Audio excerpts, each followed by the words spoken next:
présente. Je suis le prophète Élie Thierry Guy Ruffin. Je vais vous parler de moi et de ma nouvelle vie. Je fus un homosexuel que Dieu a délivré. Mais je vais d'abord lire la parole parce qu'on a dit tout passera sauf la parole de Dieu ne passera jamais. On va lire dans le livre de 2 Timothée, chapitre 1, le verset 7 à 8. Je lis la parole au nom du Seigneur.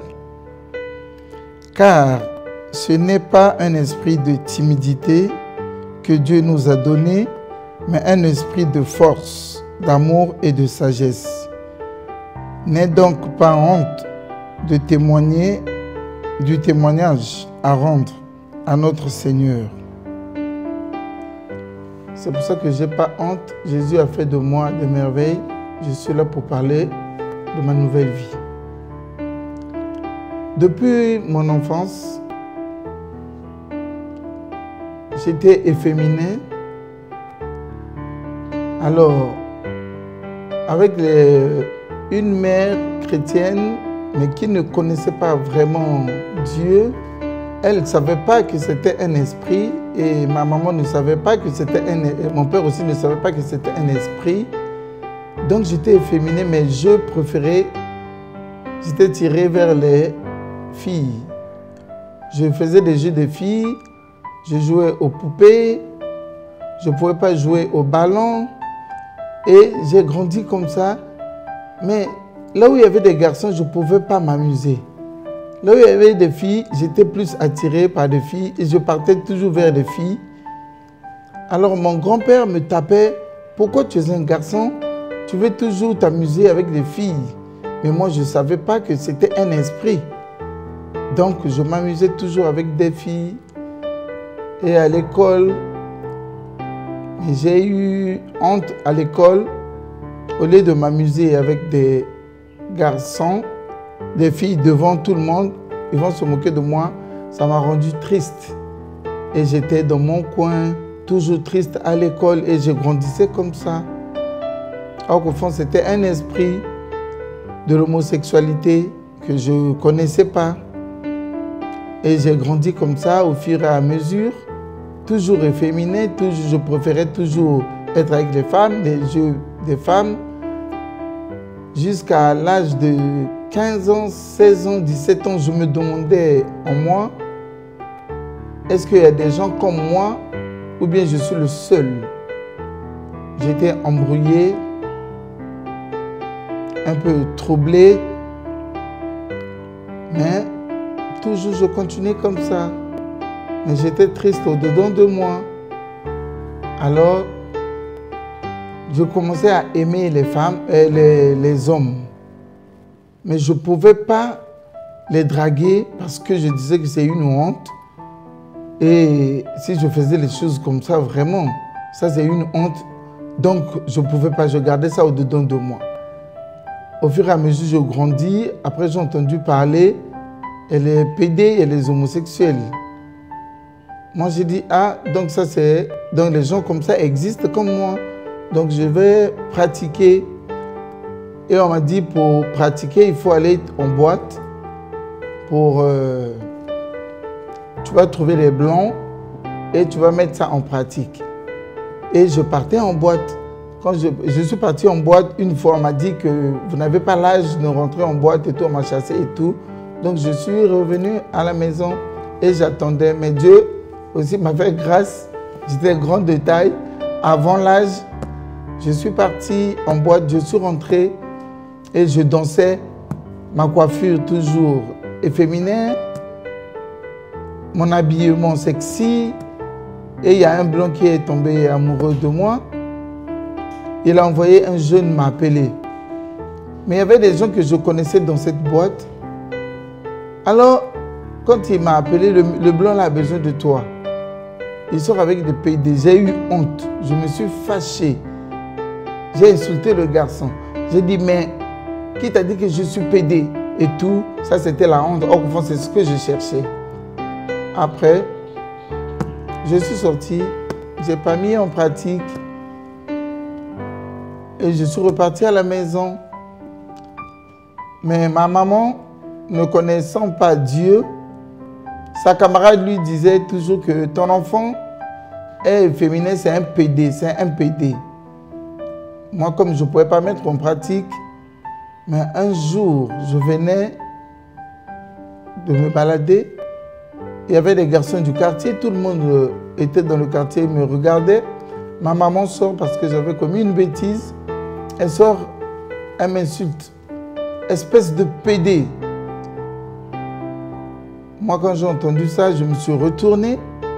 J'ai vu derrière moi les garçons du quartier. Mais comme tout le monde savait que j'avais la bouche, les PD là, ils ont la bouche, ils dépassent même les femmes. Donc, eux, ils ont dit, si on essaie de rire, il va nous rabrouiller ici. Donc, tout le monde était calme. Et je me suis dit, moi-même dans ma tête, moi j'ai dit, comme ma propre mère a dit ça, eux, ils vont croire. Donc, quand ils vont croire, comme ils vont croire, je suis obligé de mettre en pratique.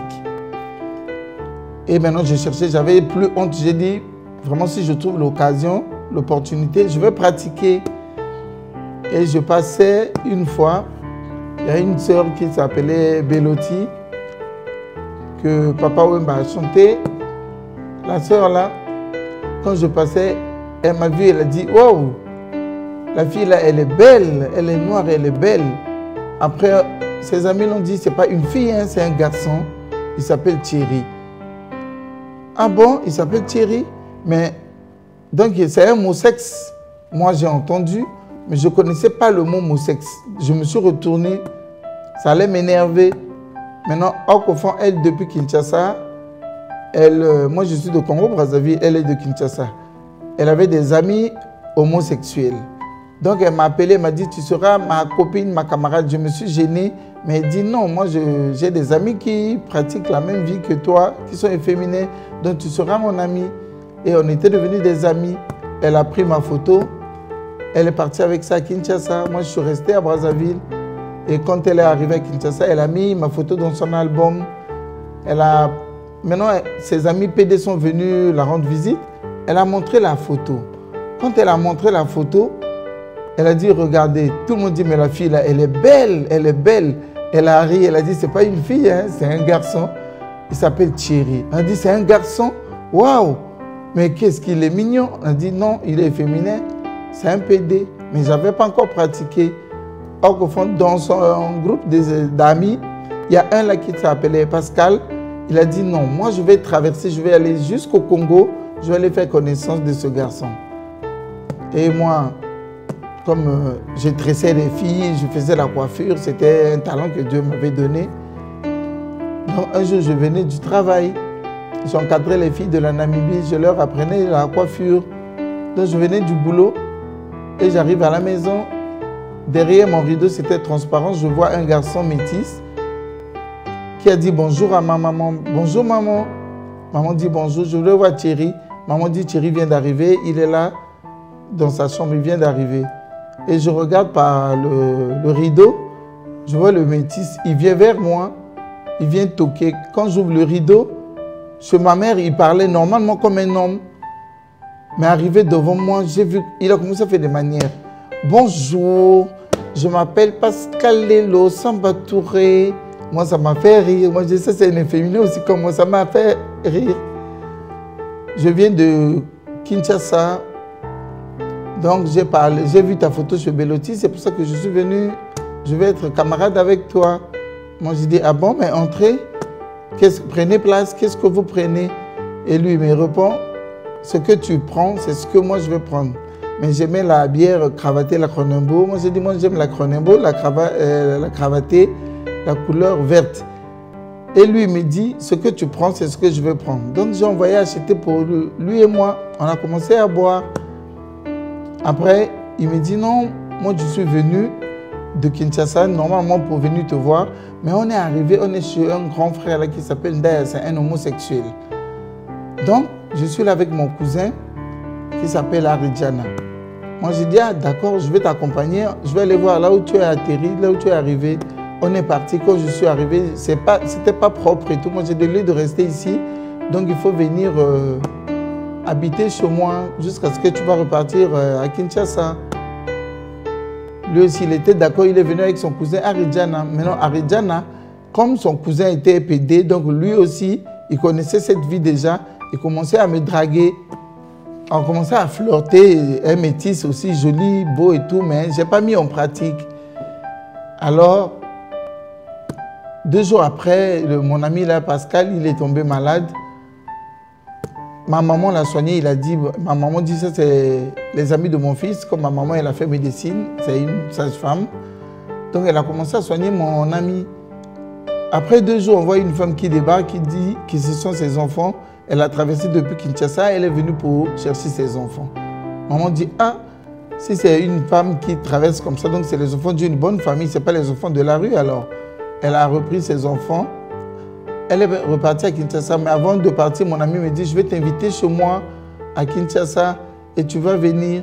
Moi, j'ai dit, il n'y a pas de souci. Et je continuais toujours à travailler à l'URFC. C'était pour encadrer les filles de la Namibie pour la coiffure. Après, j'ai fait ce qu'on appelle la tontine au travail. J'ai eu 130 000. Maintenant, j'ai envoyé une lettre à mon ami. J'ai dit, il faut venir me chercher. On va aller à Kinshasa. Et il a traversé, quand il est venu à Brazzaville, il m'a pris et on a traversé, arrivé au beach. Vraiment, j'étais vraiment efféminé. On m'a brûlé même des cigarettes et tout, avec les cheveux. J'avais mis les teintus, j'avais mis les rastas et tout. Trop efféminé. Mais on est arrivé chez lui. Alors il m'a dit, moi j'ai un grand frère. Mon grand frère là, vraiment, tout le monde le drague. Mais quand il va te voir, vraiment, il va tomber amoureux de toi. Moi, j'ai dit, ah bon? Mais si tu entends parler, quand il va rentrer, il va dire, on boit ou on ne boit pas, c'est lui. Mais moi, je sais que s'il te drague, il faut accepter. Mais moi, je ne savais pas comment pratiquer. Mais efféminé, on est parti. Toute la famille des métis, il y avait des blonds, il y avait des carterons, il y avait vraiment beaucoup de mélanges. Alors, on est resté. Je vois seulement un garçon, un joli garçon métis qui rentre. C'est son grand frère qui dit, on boit ou on ne boit pas? Moi, j'ai dit, ah, donc c'est lui le garçon qui la parle. Et le garçon dit, mais ça, c'est quelle belle fille comme ça? Et mon ami dit, c'est pas une fille, hein, c'est un ami, c'est un garçon, c'est mon ami à moi, c'est Thierry, il est congolais de Brazzaville. Ah bon? Alors, lui, il a dit à mon ami, bon d'accord, Thierry, tu vas m'accompagner en boîte.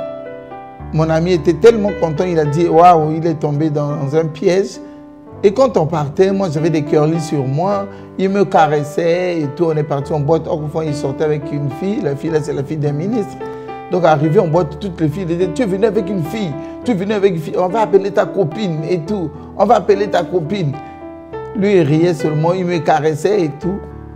Maintenant, il dit, moi je veux sortir avec toi. Moi, je ne sais pas comment pratiquer et tout. Alors, on est revenu à la maison. Maintenant, mon ami me dit, on sort. On est parti dans un maquis, comme nous on dit dans les bars, pour boire. Et il y a encore un musicien, que je ne peux pas citer son nom. Quand il m'a vu, il a dit, waouh, qu'est-ce qu'il est joli. Lui, il connaissait déjà les gays. Il a appelé mon ami, au lieu d'appeler mon ami Pascal, il a appelé mon ami Pascaline.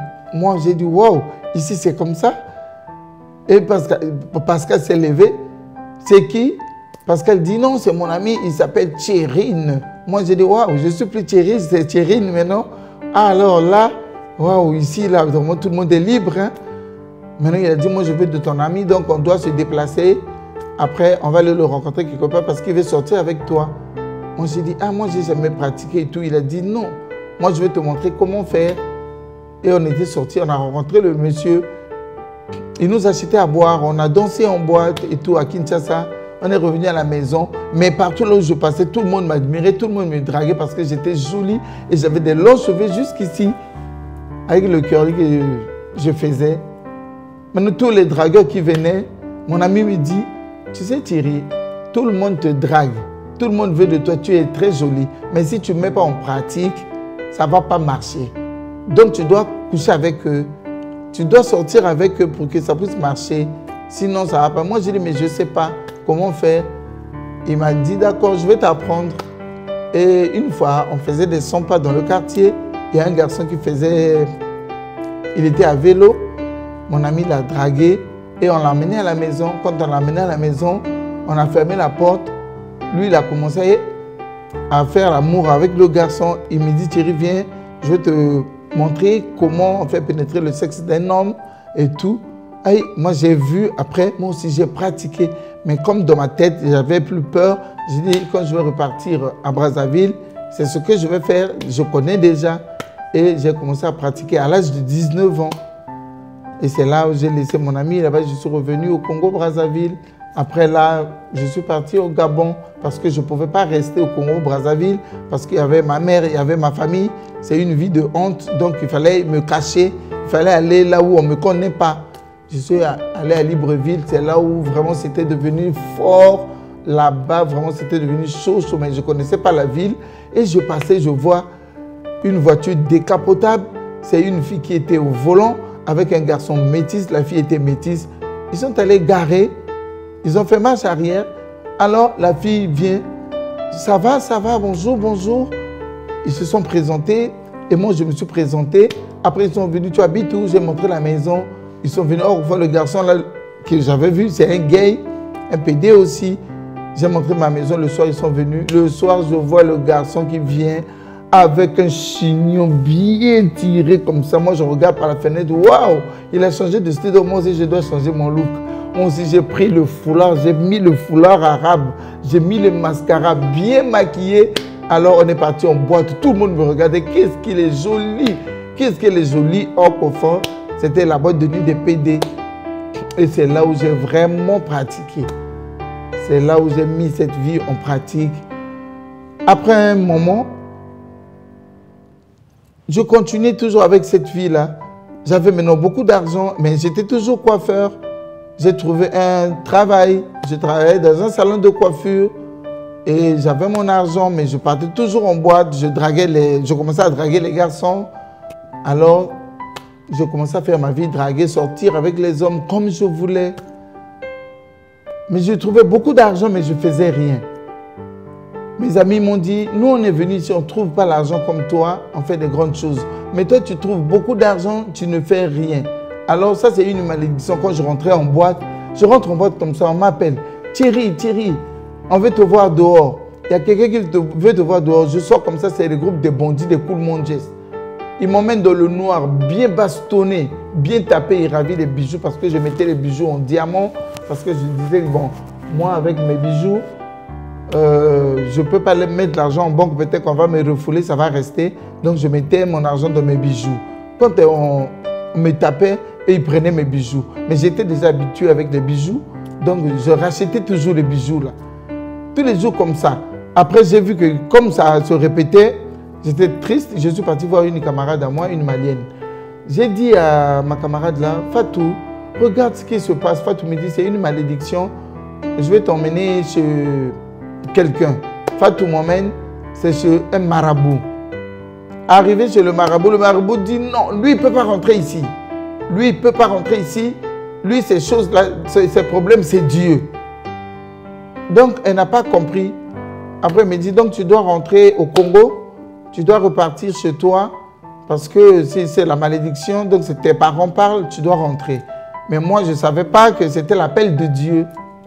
Et j'ai dit donc je suis obligé d'aller au Congo. Donc j'ai pris mon vol, je suis reparti au Congo.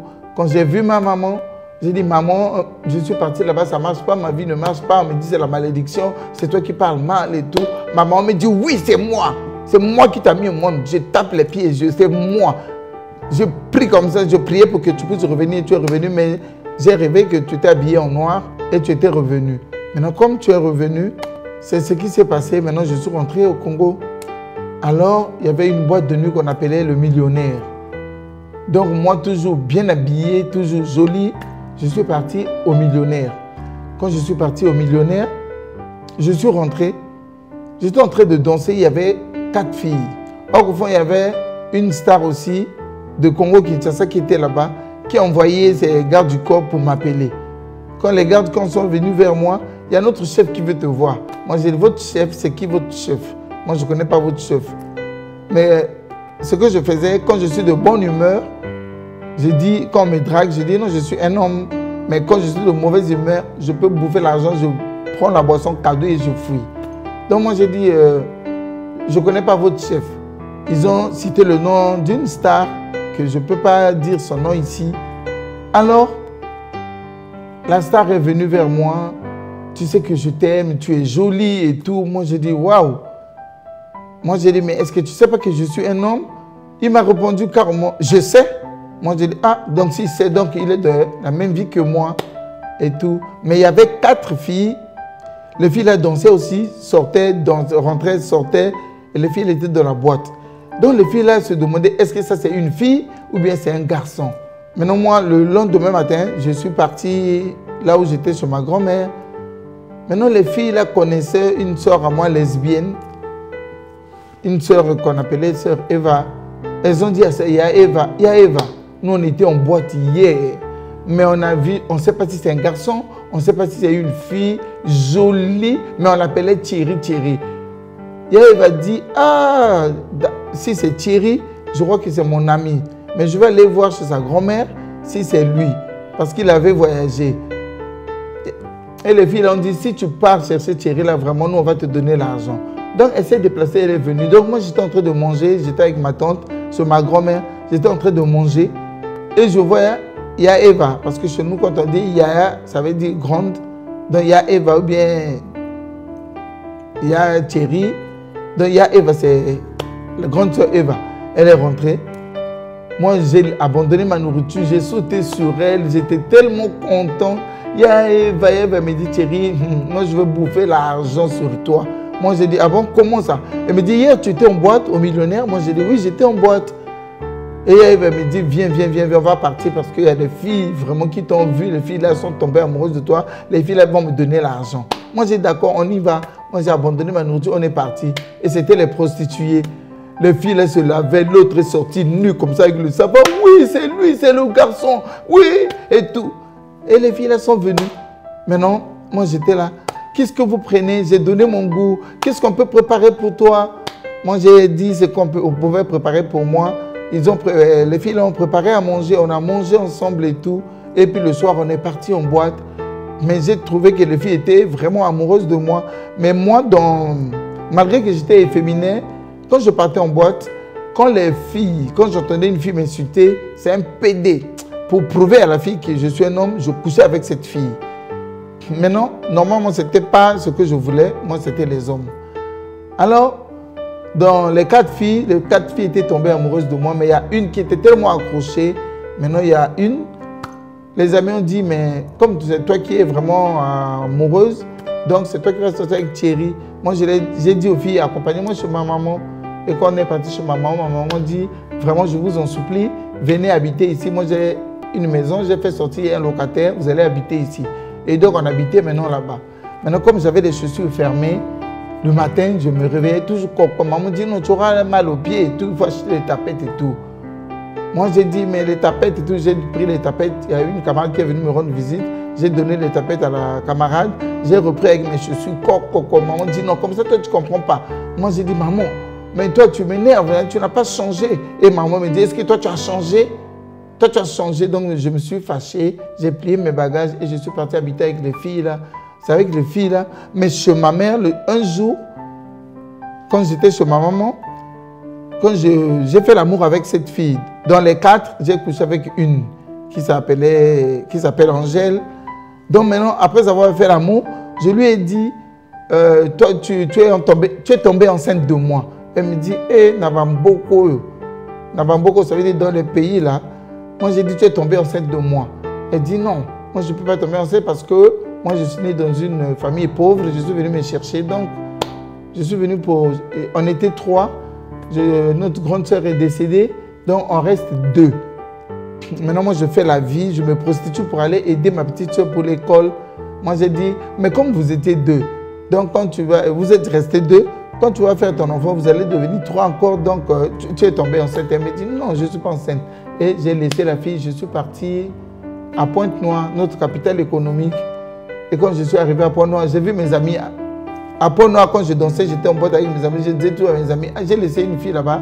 Elle est enceinte de moi. La grossesse, 1 semaine. La grossesse, 2 semaines. Tout le monde se moquait de moi. Thierry, arrête de raconter des bêtises. Moi, j'ai dit oui, je suis en train de compter. C'est 1 semaine déjà. C'est 2 semaines, c'est 3 semaines et tout. Après, j'ai fait 2 mois là-bas, 3 mois. Après, j'ai pris le vol. Je suis revenu. Elle, là où elle était restée, elle était vraiment enceinte. Elle ne pouvait plus sortir le soir. Ses amis disent, mais on sort. Elle ne pouvait plus sortir. On dit vraiment, toi, tu es vraiment bête. Lui-même, il est comme une femme. Lui, il cherche les hommes. Toi aussi, tu es venu tomber enceinte d'un PD. Maintenant, comment tu vas faire? Donc, il faut avorter. Elle cherche à avorter, mais ça ne marchait pas. Elle va chercher, elle met les médicaments là où elle habitait. Le propriétaire, là, il a vu que ce que vous avez mis au fait, là, c'est pour les avortements. Le propriétaire de la cour, là, vient doubler. Elle va à l'hôpital. Il y a une tantine à moi qui l'avait vue avec moi. La tantine a dit non. La fille là, moi, je l'avais vue avec Thierry. C'est la copine de Thierry. Elle est venue faire quoi? Elle est venue avorter. On a dit non, non, non.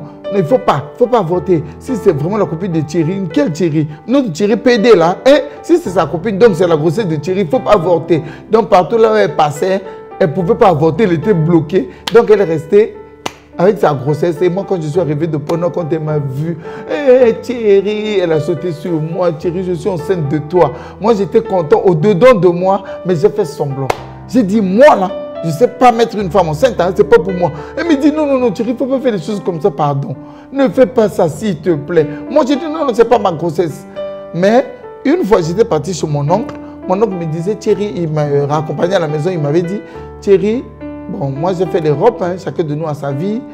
Je ne sais pas, on me dit que tu es un homosexuel, tu es un PD. Bon, je ne sais pas, c'est ta vie, mais peut-être tu es PD, peut-être tu n'es pas PD, mais c'est ce que tu as choisi. Mais est-ce que tu peux pas, tout le monde a des enfants, tes cousins, tes cousines, tu n'as pas d'enfants. Moi, c'était vraiment l'échappatoire. Moi, j'ai dit, moi, je ne suis pas PD, mais je ne peux pas faire un enfant maintenant parce que je ne veux pas quand j'aurai un enfant, l'enfant me dit, papa, j'ai faim. Moi aussi, je veux dire, bébé, j'ai faim. Donc, je n'ai pas d'argent et tout. Donc, comme il avait dit ça, maintenant, comme j'étais avec ma copine, elle était enceinte de moi, et mon oncle me dit, maintenant, est-ce que si tu vas enceinter une fille, tu l'emmènes, est-ce que moi, je ne vais pas m'occuper de la fille? Comme il avait dit ça. Moi, j'ai dit, d'accord, Angèle, accompagne-moi quelque part. Angèle m'a accompagné, donc, chez mon oncle. Quand je suis arrivé, j'ai vu la femme de mon oncle. Je l'ai salué, mon oncle n'était pas là. Après, mon oncle est arrivé. Ça va, Thierry? On a causé et tout. Il a acheté à boire. Après, moi, j'ai dit, mais toi, tu m'avais dit, si je vais engrosser une femme, je l'emmène. La fille là, elle est enceinte de moi. Mon oncle dit, waouh, c'est vrai? C'est vrai, mademoiselle, vous êtes enceinte de lui? Et la fille dit oui. Après, mon oncle dit, non, non, non, vous, les filles aéreuses là, non, on n'a pas confiance. On n'a pas confiance. Et la fille là, Angèle dit, moi, je sors avec des hommes, avec des préservatifs, je sors avec des hommes qui me donnent beaucoup d'argent. Votre enfant n'a pas d'argent pour me donner, il n'a rien. Si j'ai donné la grossesse parce que c'est son sang, donc avec lui, c'était son préservatif, je suis tombé enceinte de lui. Donc, mon oncle a dit, d'accord, il n'y a pas de souci. Monté dans la voiture, on est reparti chez ma grand-mère, il y avait un locataire, on a donné préavis. Un locataire, il a libéré et on est parti. Quand on est parti habiter maintenant avec Angèle jusqu'à ce qu'elle a accouché. Quand elle a accouché, après elle me dit, Thierry, tu sais, je t'avais dit que je suis venu me chercher, je ne peux pas rester avec ton enfant. Moi j'ai dit, bébé, à 2 mois seulement, s'il te plaît, si tu peux rester avec moi, avec l'enfant. Elle me dit, je ne suis pas là pour ça, je t'abandonne ton enfant. Elle est partie en boîte, moi je suis resté, l'enfant pleurait. Les voisins, les voisines entendaient. J'avais honte comme ça avec une femme prostituée qui m'a abandonné l'enfant. Donc, j'étais vraiment triste avec mon enfant. Et j'ai pris mon enfant. Je suis parti chez ma cousine. Et je suis resté chez ma cousine avec l'enfant jusqu'à ce que l'enfant s'est habitué avec moi. Je suis revenu maintenant chez moi. Et quand je suis revenu chez moi avec l'enfant, mais j'ai dit, bon, comment je vais faire? Je suis obligé d'aller en boîte pour chercher un peu d'argent. Mais l'enfant dormait. Je suis obligé d'aller en boîte pour chercher l'argent pour nourrir mon bébé. Donc j'ai laissé l'enfant dormait. J'ai couru, je suis allé en boîte. Mais en boîte, quand je suis parti, il y a un monsieur, un colonel, qui était fou amoureux de moi. Le monsieur m'avait donné 500 000. Quand il m'a donné 500 000, donc je suis revenu et je m'occupais de mon enfant. J'ai dit, au lieu de rester comme ça, je vais commencer à vendre. Alors, il y a des femmes, comme je sais bien faire la cuisine, les poissons à la braise et tout, j'ai acheté le barbecue et tout, je commençais à faire les poissons à la braise. Poissons à la braise, maintenant je mettais mon enfant au dos et je partais au marché, je mets mon enfant comme une femme. Donc on achète les cartons de poissons, maintenant on se divise, on se partage avec les femmes là. Moi je mets pour moi sur la tête et le son là, ça coulait, ça tombait sur mon enfant et tout. Moi je venais, je faisais les poissons à la braise. Maintenant, tout le monde venait acheter et les femmes du quartier disaient, nous, les maris ne mangent plus à la maison à cause de tes poissons à la braise. Il faut arrêter avec ça. Moi, j'ai dit, moi, je ne suis pas là-bas. Moi, ce que je sais que si je finis de vendre, j'ai l'argent, je nourris mon enfant et tout. Après, une fois, j'ai dit, bon, je vais encore aller en boîte. Et quand je suis parti en boîte, j'ai eu l'argent, mais je suis revenu. J'ai tout fini l'argent que j'avais. Mais j'ai dit, mais dans ma famille, il n'y a pas de sorcellerie. Personne ne m'a envoûté. Mais pourquoi comme ça et tout? Donc, il me manquait l'argent de la cigarette. J'avais mon enfant, mon bébé. J'ai laissé mon enfant. J'ai dit, bon, je vais aller dans la route de derrière. Ma cousine est là-bas, elle s'appelle Patricia. Moi, j'ai dit, Patricia, elle est chrétienne. J'ai dit, je vais aller chez Patricia, elle va me donner 50 francs. Je vais acheter la cigarette. Donc, je suis parti chez Patricia. Quand je suis parti chez Patricia, j'ai dit, Patricia, avec mes cheveux au vent, c'était beaucoup de cheveux. Donc, moi, j'ai dit, Patricia, je suis venu te voir. Donne-moi 50 francs, je vais acheter la cigarette. Patricia est rentrée dans la maison, elle m'a donné 50 francs pour acheter la cigarette.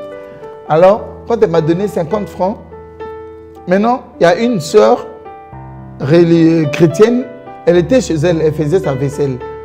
Elle entend une voix qui lui disait, lève-toi, va chez Patricia. Lève-toi, va chez Patricia. Elle dit, mais non, Patricia, c'est une femme mariée. Moi, je ne suis pas mariée. Tout le temps, chez une femme mariée, ce n'est pas bon. Donc, elle ne voulait pas. Mais la voix était tellement forte qu'elle s'est levée, elle est venue chez Patricia. Quand elle est venue chez Patricia, elle m'a vu. J'étais assis avec ma boucle d'oreille, comme il y avait un groupe là, un style à l'Afrique à Bombata. J'avais mes boucles d'oreilles avec mes cheveux au vent. Donc elle était là, elle me regardait. Elle, au-dedans d'elle, elle s'est dit qu'elle était tombée amoureuse. Elle a commencé à prier dans son cœur. Oh Seigneur, je suis ta servante. Comment je peux tomber amoureuse d'un garçon comme ça et tout?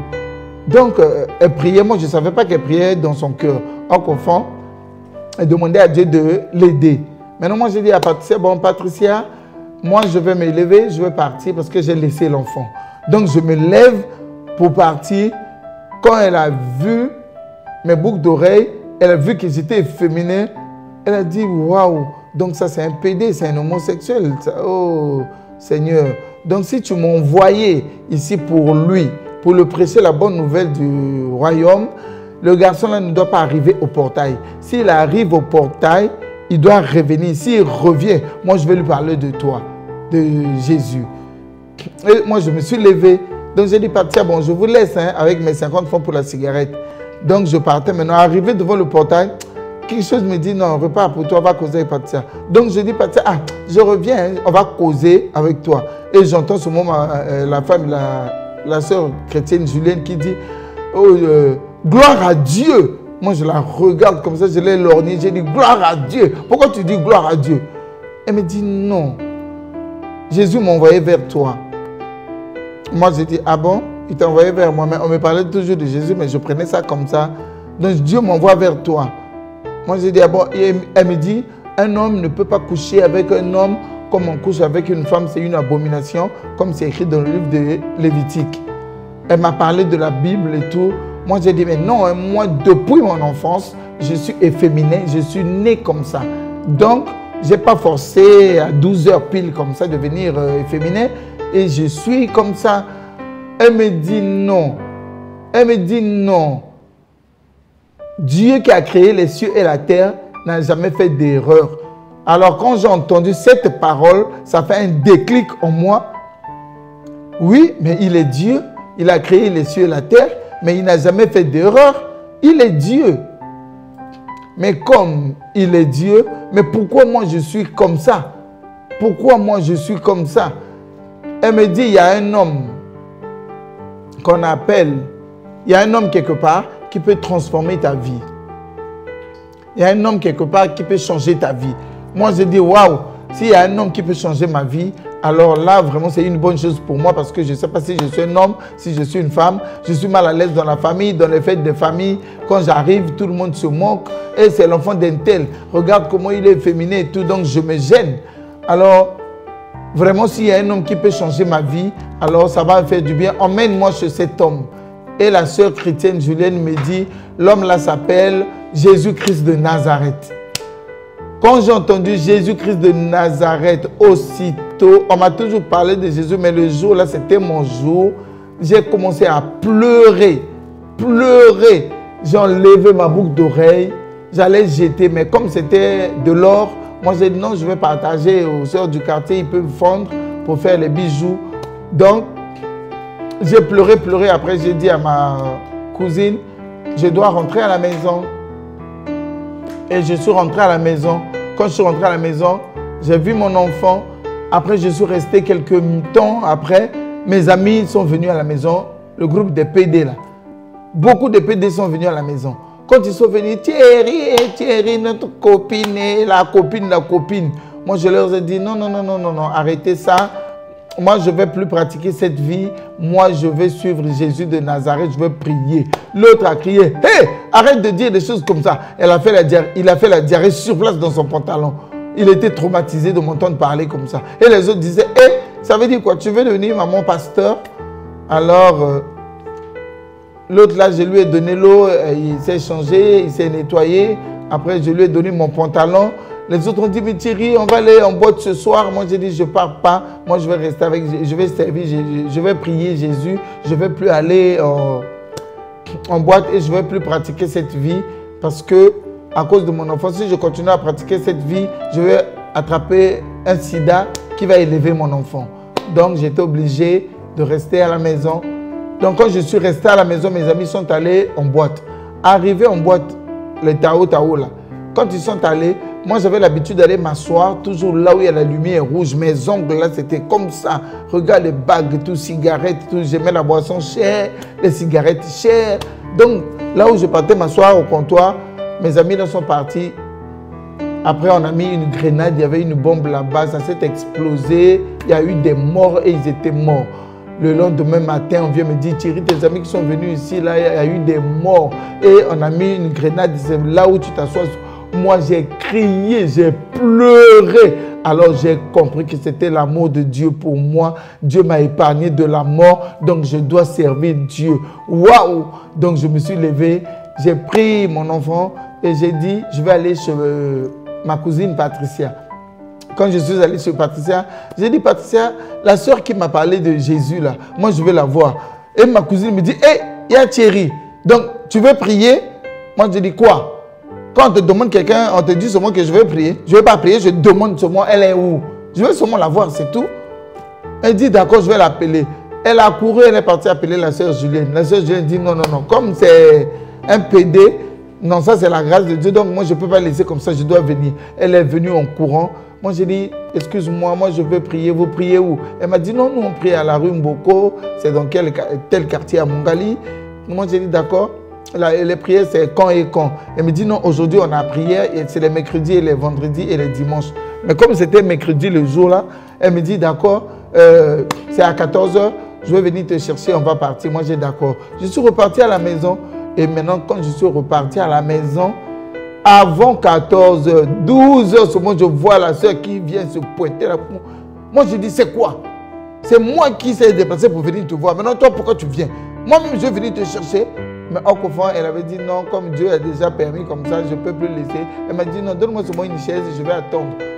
Donc j'étais fâché contre elle, mais elle a supporté mes caprices et elle a pris la chaise, elle était là, moi je m'occupais de mon enfant. Et il fallait partir maintenant à l'église. À 14 h, on est parti à l'église. Arrivé à l'église, là où les filles, les garçons s'asseyent, moi je suis parti m'asseoir là où il y avait des filles. Elle a dit non, toi tu vas t'asseoir là-bas parce que tu es un homme. Moi j'ai dit non, moi je veux ce mot-là. Elle dit non, toi tu vas t'asseoir avec les hommes. Elle a pris mon enfant, elle est partie s'asseoir là où il y a des filles, des femmes.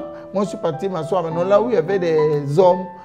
Maintenant il y a un frère qui prêchait, j'étais plus âgé que lui, il s'appelait le frère Timothée, un jeune. Il a commencé à prêcher la parole de Dieu. Dieu a détruit Sodome et Gomorrhe à cause des homosexuels. Un homme ne peut pas coucher avec un homme comme on couche avec une femme et tout.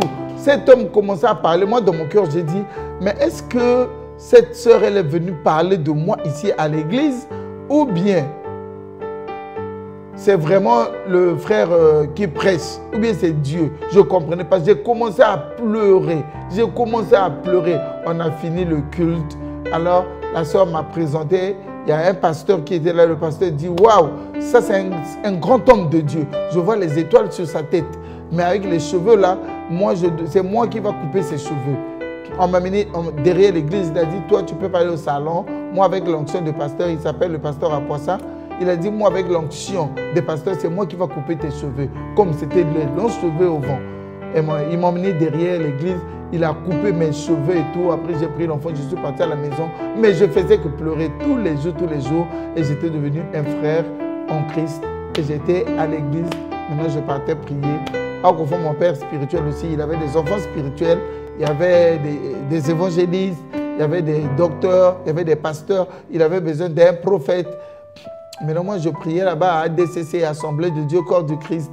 Et j'étais là-bas, le frère Thierry. Après un jour, Dieu commençait à visiter mon père spirituel, que ça, c'est un prophète. Et Dieu m'a visité moi-même aussi, que c'est un prophète. Ah bon, tout le monde disait, mais ça, c'est quel genre de prophète, hein? Un prophète qui est comme une femme comme ça, il chauve-souris. L'autre côté comme un chien, l'autre côté oiseau. C'est quel prophète? Les gens se moquaient, les gens m'insultaient. J'ai dit non, je vais abandonner, je ne vais plus venir ici à l'église et tout. Mais comme c'était la volonté de Dieu, je repartais toujours. Mais j'avais mon salon de coiffure et je continuais à travailler. Comme j'ai un don de libéralité et je donnais à l'église. Quand on demandait qui veut donner à l'église, moi je donnais. Qui veut donner? Je me mettais debout pour donner toujours. Et les gens parlaient. Mais pourquoi il veut se faire montrer comme ça? Quand j'ai entendu ça, moi j'ai dit, j'ai honte, je ne vais plus me lever. J'entends une voix qui me dit, tu ne vas pas regarder les hommes, mais tu vas me regarder moi, Dieu. Donc il faut donner. Je commence à donner les trucs. Tout ce que j'avais, je commence à donner. Ma maman a entendu ça, elle a dit, moi je vais arrêter le pasteur. Je vais arrêter le pasteur. Moi j'ai dit, maman, si tu arrêtes le pasteur, moi je te fais honte parce que j'ai dépassé 18 ans. Moi, ma maman me dit, mais toi tu fais honte à la famille. Moi j'ai dit, je ne fais pas honte à la famille. Maman dit, je vais arrêter le pasteur. Moi j'ai dit, quand j'étais pédé là, toi, tu n'avais pas honte. Maintenant, je commence à prier pourquoi tu as honte. Donc, si tu arrêtes mon pasteur, moi, je vais te faire honte. Et je partais comme ça à l'église. Et c'était l'appel de Dieu. Dieu m'appelait. Maintenant, comme j'avais mon enfant diamant, Dieu m'appelait au ministère pour devenir prophète. Dieu m'a visité. Dieu a visité les gens à l'église. Mon père spirituel, pour que je devienne un serviteur de Dieu. Il avait voyagé. Derrière lui, on se moquait de moi, on m'insultait. Lui, il est parti là-bas. Dieu l'a visité là-bas encore. On lui dit, il faut repartir, il va le consacrer parce que c'est un prophète des nations. Donc, mon père spirituel a laissé tous ses bagages. Il a pris sa Bible et il est revenu. Le jour qu'il est revenu, le jour qu'on m'insultait. Celui qui prêchait la parole, c'est un évangéliste. Il était contre moi.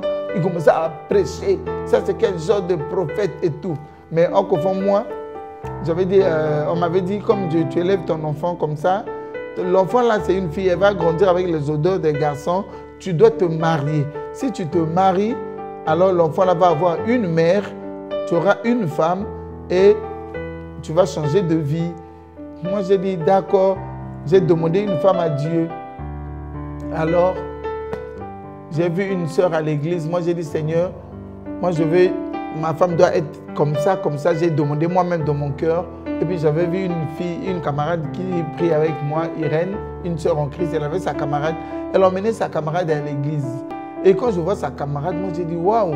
J'ai vu les yeux, j'ai vu les pieds et tout. Moi j'ai dit waouh. Ça vraiment, c'est les genres de femmes que j'aime. Donc j'ai dit à Irène, Irène m'a dit d'accord. Moi j'ai dit si c'est vraiment ma femme, Seigneur, quand je vais lui dire après le culte, accompagne-moi. Elle ne va pas discuter, elle va m'accompagner.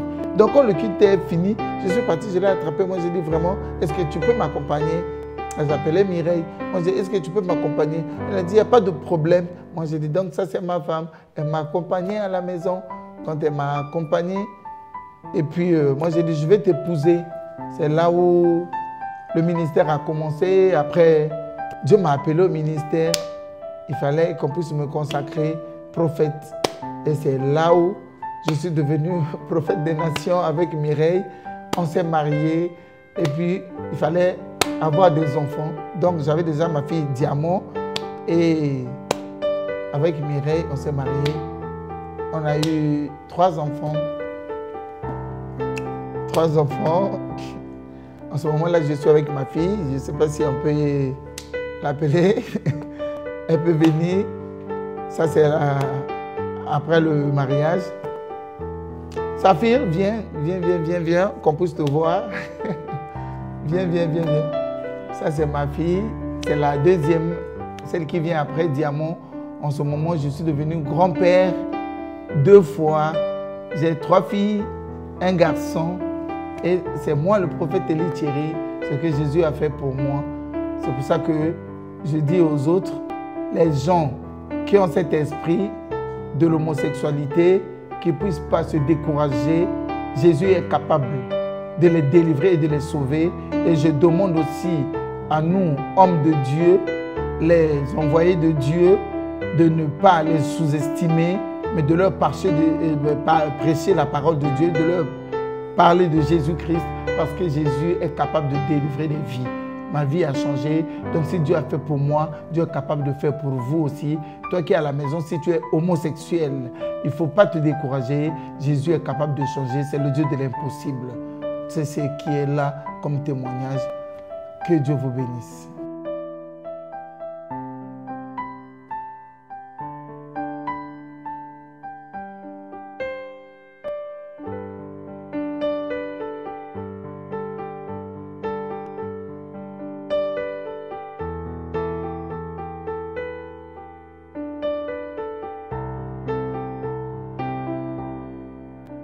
Je m'appelle Élie Saphir Léonie Amour.